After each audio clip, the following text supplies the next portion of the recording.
دنیا کے مذہب ایک ہی ہیں، رستے بکھرے بکھرے، منزل سارے دی کٹھی۔ یہ میں ڈوگری کا لفظ بولتا ہوں لیکن یہ ڈوگری میں نہیں ہے، یہ ہندی کا لفظ ہے۔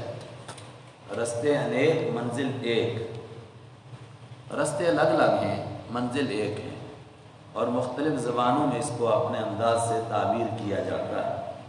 قرآن پاک یہ نہیں کہہ رہا ہے۔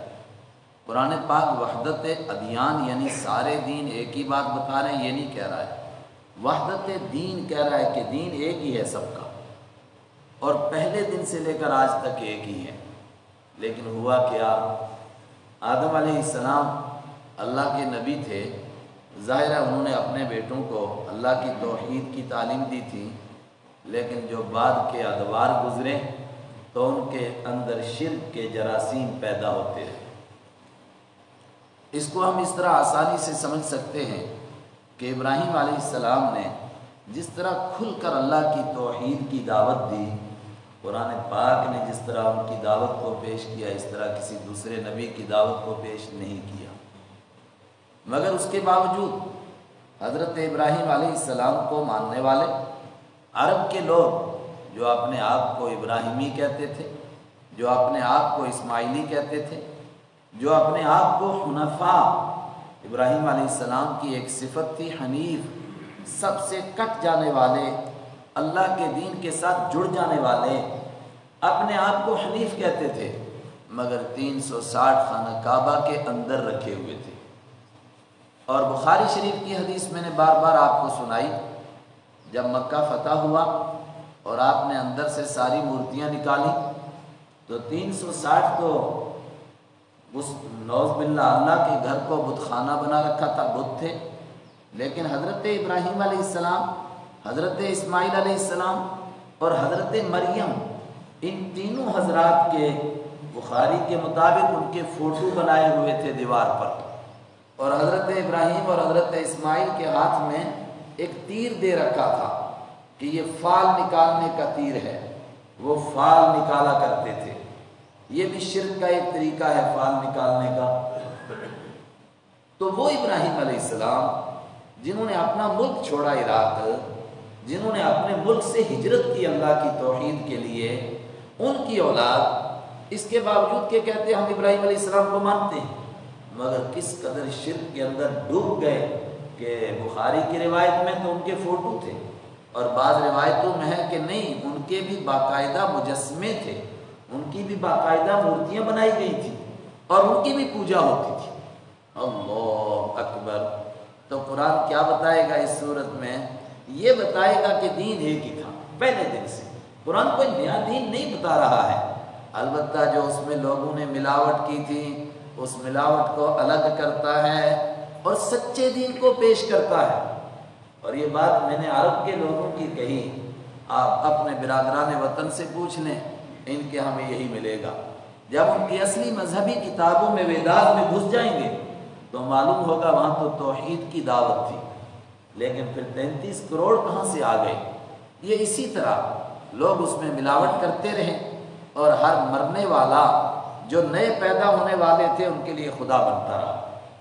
اس طرح بڑھتے بڑھتے بڑھتے کروڑوں کروڑ ہر کروڑ ہوتے چلے گئے۔ قرآن پاک کس لیے آیا ہے؟ تاکہ لوگوں کو اصلی تعلیم بتائے کہ تمہارے باپ دادا کی یہ تعلیم ہے، یہ کوئی اپنی تعلیم نہیں ہے۔ یہ اس صورت میں خاص بات ہے۔ اس کے لیے شروع میں ہی کہا گیا کہ آپ پر یہ قرآن اس طرح اترا جس طرح پچھلے انبیاء کرام پر اترا تھا، کیونکہ پیچھے 2 صورتوں میں بلکہ 3 میں بار بار قرآن کا ذکر آ رہا تھا۔ تو سوال پیدا ہوا کہ یہ قرآن آپ کو کیسا ملا؟ مکہ کے کافر کہتے تھے کہ آپ اس کو خود لکھتے ہیں اور لکھ کر کے ایک مضمون پیش کرتے ہیں۔ آج کے غیر مسلم بھی یہی کہتے ہیں کہ بھئی قرآن کا بھی تو کوئی آتھر ہوگا، اس کا بھی کوئی لیکھک ہوگا، اس کا بھی کوئی مصنف ہوگا جس نے اس کو لکھا ہوگا۔ یہ کیسے ہو سکتا ہے کہ ہم ایسے مان لیں کہ نہیں یہ ڈائریکٹ اوپر سے خدا نے بھیجا؟ اس صورت کے آخر میں بتایا جائے گا کہ اس کو اللہ ہی نے بھیجا، مگر بھیجنے کا طریقہ کیا ہے اس کو بتایا جائے گا اس صورت کے آخر میں۔ لیکن کمال کیا ہے؟ بات شروع یہاں سے کی کہ قرآن پاک ایک خاص طریقے سے آیا ہے۔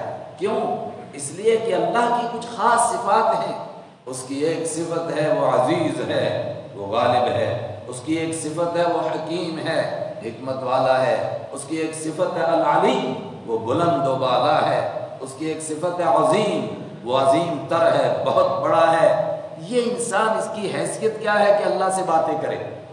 کوئی کہے کہ ٹھیک ہے، اگر اللہ مجھے ہدایت دینا چاہتا ہے، اللہ مجھ سے آ کر کے کیوں نہیں بات کرتا ہے؟ جواب دیا اللہ نہیں بات کر سکتا ہے تم سے، تمہاری حیثیت، تم اللہ سے بات کرو. موسیٰ علیہ السلام کو شوق آ گیا، اللہ کے کلام کو سن کر کے اندر سے عشق نے جذبہ دیا. قال ربی، اے میرے پروردگار ایک جھلک دکھا دے، انظر الی، ایک جھلک تجھے دیکھنا چاہتا ہوں. فرمایا تو نہیں دیکھ پائے گا. کیسے دیکھے گا؟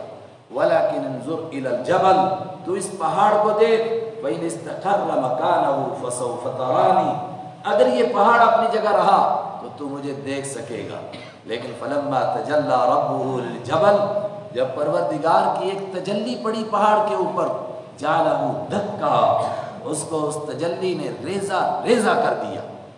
تو موسیٰ علیہ السلام نہیں اللہ سے بات کر سکے، نہیں دیکھ کر بات کر سکے، دیکھ سکے. اے انسان تو کیسے دیکھ سکتا ہے؟ پھر یہ قرآن کس طرح اترا ہے؟ جواب دیا کہ اللہ تعالیٰ بلند و بالا ہے، لیکن اس کی حکمت کا تقاضا ہوا کہ بندوں کی رہنمائی کرنے کے لیے کوئی کتاب بھیجے. تو اس نے وہ کیسی کتاب بھیجی؟ اب یہ مضمون یہاں بند کر دیا، آگے نہیں بتایا. وہ بلند و بالا ہے، اس کے لیے پھر اس کی صفات آئی کہ کیسا ہے. لہو ملک السماوات والارض، آسمان و زمین کا وہ مالک ہے.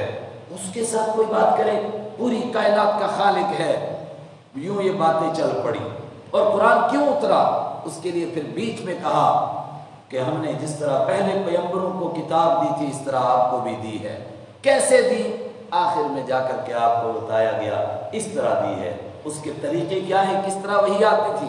پھر وہاں کو بتایا گیا ما کنت تدری ما الکتاب، 40 سال تک آپ تو نہیں جانتے تھے کتاب کیا ہے، آپ تو کتاب کا کوئی لفظ نہیں جانتے تھے. ولا تخطه بیمینک، آپ تو اپنے ہاتھ سے لکھتے نہیں تھے.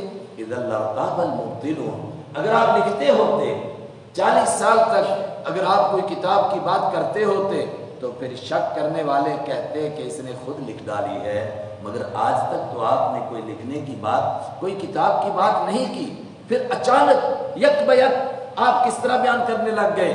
یہ اس بات کا زبردست ثبوت ہے کہ یہ آپ کی بنائی ہوئی نہیں، اللہ کی بھیجی ہوئی کتاب. یہ اس کا موٹا سا خلاصہ میں نے عرض کیا. بیچ میں آئے گا کہ یہ دین کیا ہے، دین والے کیسے ہونے چاہیے. اس میں دین والوں کی کچھ صفات آئیں گی. اس میں ایک صفت آئے گی، 8ویں صفت غالباً، کہ امرہم شورا بینہم، وہ جو بھی کوئی کام کرتے ہیں وہ آپس کے مشورے سے کرتے ہیں. یہ مشورہ بڑی اہم چیز ہے، یہ ایمان والوں کی صفت ہے. کوئی کام بغیر مشورے کے نہیں کرتے، اہم کام. اس وجہ سے پوری سورت کا نام ہی سورت الشورى، شورا، مشورہ کرنے کی سورت. مشورہ کے لیے لفظ شورا آتا ہے. بہت سارے ادارے ہیں تو پوچھا جاتا ہے وہ ان کی شورا میں کون کون لوگ ہیں، مطلب ایڈوائزری باڈی میں کون کون لوگ ہیں، کون کون ان کے ایڈوائزر ہیں، مشورہ کون دیتے ہیں، تو اسی کو شورا کہتے ہیں. اس لیے پوری سورت کا نام سورت الشورى، شورا. اب دیکھیے کیا انداز ہے سورت کا. حامیم عین سین قاف، یہ تو حروف مقطعات ہیں. تم کو یہ نہیں سمجھ میں آتا، تم خاک اللہ سے باتیں کرو گے اور خود جا کر کے کہو گے جی ہمیں بتا دو کون سا صحیح راستہ ہے، کون سا غلط راستہ ہے. کذالک یوحی الیک، اسی طرح، کس طرح، یہ جس طرح پچھلی 2 صورتیں اتری اس طرح یوحی الیک، آپ کی طرف وحی کی جاتی ہے. اور یہ کوئی نیا طریقہ ہے. وإلی الذین من قبلک، اور ان لوگوں کی طرف بھی اسی طرح وحی کی جاتی تھی جو آپ سے پہلے تھے. حضرت نوح علیہ السلام، حضرت ابراہیم، حضرت آدم، یہ تمام انبیاء کرام. اور وہ تو چند نبیوں کا تذکرہ ہے جو عرب کی دنیا میں آئے. باقی پوری دنیا کے اندر کا ان من امت الا خلا فیہا نذیر، نہیں دنیا میں کوئی قوم گزری مگر اس میں کوئی نہ کوئی ڈرانے والا آیا. تو ان کے ہاں کس طرح نبی آئے، کس طرح ان کو آگاہ کیا گیا؟ فرمایا جس طرح ان کے اوپر کتابیں آئیں، اللہ کے احکام آئے، اسی طرح یہ قرآن بھی آپ کے اوپر اترا. تو سیدھا کیوں نہیں اللہ باتیں کرتا لوگوں سے؟ اللہ العزیز الحکیم.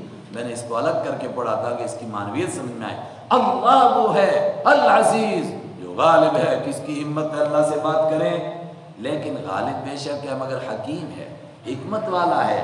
اس کی حکمت کا تقاضا ہوا کہ بندوں کو کسی نہ کسی طریقے سے ہدایت کے راستے کو بتایا جائے۔ کیسا بتایا گیا؟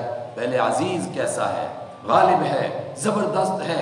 کیسا زبردست ہے؟ لہو ما فی السماوات و ما فی الارض، لہو اسی کا ہے، اسی کے قبضے میں ہے، اسی کی ملکیت میں ہے۔ ما فی السماوات وہ سب کچھ جو آسمانوں میں ہے، وما فی الارض وہ سب کچھ جو زمین میں ہے، سارے کا سارا اللہ کا ہے۔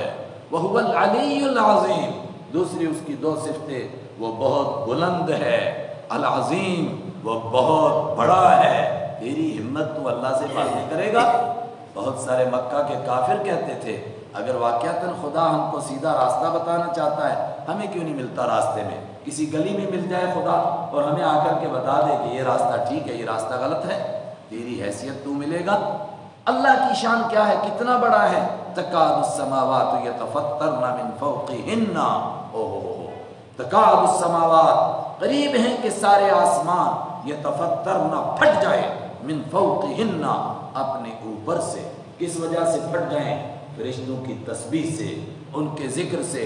اتنی کائنات، اتنی مخلوق اس کے یہاں ہے، اللہ کی تسبیح کر رہی ہے۔ والملائکۃ یسبحون، اور فرشتے تسبیح کرتے ہیں بحمد ربہم، اپنے رب کی حمد کے ساتھ۔ یہ میں نے کئی مرتبہ سمجھایا، تسبیح کا مطلب ہے بیان کرتے ہیں کہ وہ ہر عیب سے پاک ہے، اور حمد کا مطلب ہے بیان کرتے ہیں کہ ہر ایک صفت کے لائق اسی کی ذات ہے۔ اس لیے کہ اگر کسی میں کوئی عیب نہ ہو مگر کسی کام کا بھی نہ ہو تو اس کو کیا کریں گے؟ نہیں سمجھے؟ وہ مولانا منیر صاحب بتاتے ہیں نا، کسی آدمی نے کہا تھا کہ رشتہ اس کو دوں گا جس میں 100 خوبیاں ہوں۔ اب ایک انجینئر ہے، ایک صفت آئی، دوسری کوئی نہیں۔ ایک ڈاکٹر ہے، ایک صفت ہے، دوسری کوئی نہیں۔ 100 خوبیاں کیسے ہیں؟ تو وہ اپنی زبان میں کہتے ہیں، پھر میرا پنچھی کھڑا ہوا، اس نے کہا میرے اندر 99 صفتیں ہیں مگر ایک خرابی بھی ہے۔ اس نے کہا یار لڑکی بڈھی ہو جائے گی، کم سے کم 99 تو ہیں، اس کی وجہ سے تیرا رشتہ کر رہا ہوں، جو ایک خرابی ہے وہ میں خود دور کر دوں گا۔ اس کو پوچھا تیرے اندر کیا کیا خوبیاں ہیں وہ بیان کر۔ اس نے کہا سر خوبیاں میں بعد میں گنا دوں گا، پہلے میری خرابی دور کرو۔ انہوں نے کہا خرابی کیا ہے؟ ایک تو ہوں کچھ جانتا نہیں، دوسرے کسی کی مانتا نہیں۔ ایک میں کچھ جانتا نہیں، دوسرے کسی کی مانتا نہیں، تو پیچھے بچائی کیا؟ نہیں۔ عیب سے بندہ پاک ہے، اس کے ساتھ میں ہونا چاہیے کہ تعریفوں کے لائق ہے۔ فرشتے بیان کرتے ہیں وہ ہر عیب سے پاک ہے، بحمدہ، اور بحمد ربہم، اور اپنے رب کی حمد کے ساتھ ہر ایک تعریف کے لائق ہے وہ۔ اور کیا کرتے ہیں؟ وَيَسْتَغْفِرُونَ لِمَنْ فِي الْأَرْضِ، اور جو زمین کے اندر ہیں ان کے لیے بخشش مانگتے ہیں۔ زمین میں تو کافر بھی، مشرک بھی ہیں، مومن بھی ہیں۔ پچھلی سورت کے شروع میں گزر چکا، پہلے رکوع میں کس کے لیے بخشش کی دعا مانگتے ہیں؟ بولیے۔ جو گزشتہ سورت سے پیوستہ سورت تھی، سورہ مومن، اس کے بالکل پہلے رکوع کے آخر میں گزرا کہ فرشتے دعائیں کرتے ہیں بخشش کی۔ کس کے لیے کرتے ہیں؟ ایمان والوں کے لیے، ایمان والوں کے لیے، نیک لوگوں کے لیے دعائیں کرتے ہیں کہ پروردگار ان سے کوئی خطا ہو جائے، لغزش ہو جائے، ان کی لغزشوں کو معاف فرما، اور رہے اس کے نافرمان وہ جانے اور تو جانے، خود ان کو سنبھال لے۔ اللہ اکبر۔ اب تک 4 صفتیں آئی تھی، 2 صفتیں اور۔ اللہ سنو، ان اللہ، بے شک اللہ تعالیٰ، هو الغفور الرحیم، وہی تو بہت بخشنے والا، الرحیم بہت زیادہ مہربانی کرنے والا ہے۔ اللہ اکبر۔